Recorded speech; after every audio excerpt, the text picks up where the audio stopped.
Hello again. Welcome to Hymer Bils' first European adventure, where we travel down to Nimes. We go out into the countryside, where we meet a fellow Scot. He also happens to be a male grey model.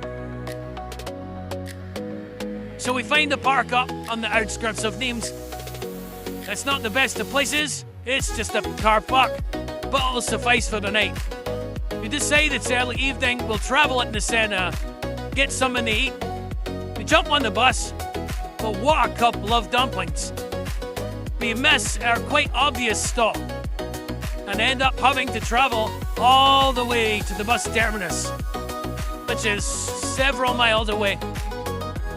But we return after a wait, and we manage to go in and get a meal.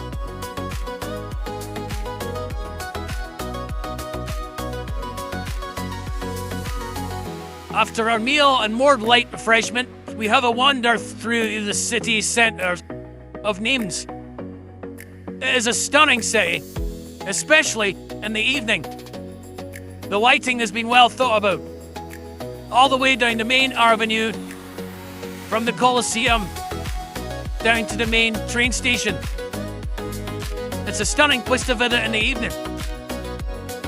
Oh, although as you'll see, during the day, it is an absolutely beautiful Roman city.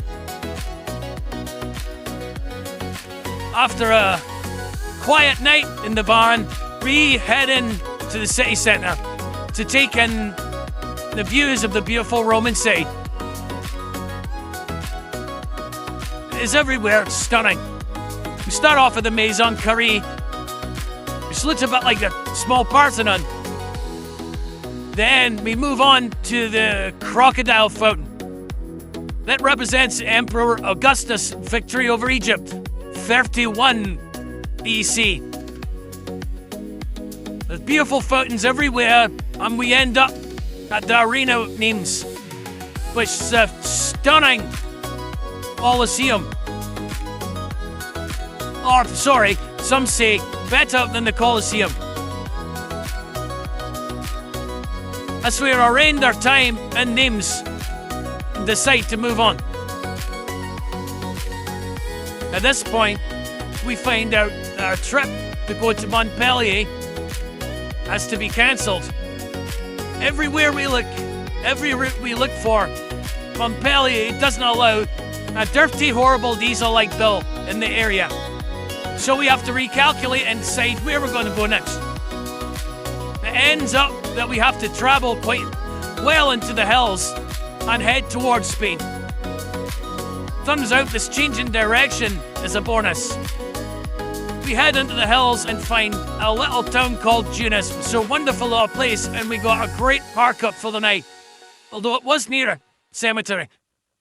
But it was a great spot. We even found a local bar, which was absolutely fantastic. The people inside were very friendly, and this is where we had a Edinburgh accent. With the twang of French, of course. This is where we met Scud, a musician from Edinburgh, who'd lived here over 20 years. Great tradition, we got drunk.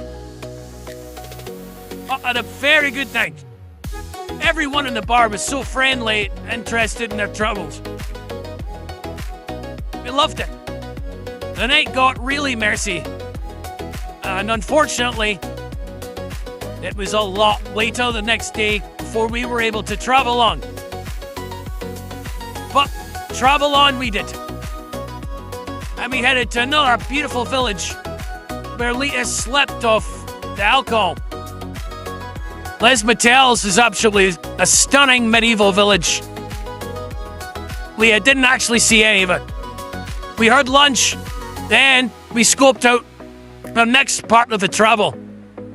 To avoid the Montpellier super duper clean air zone, we headed straight down to reach the coast.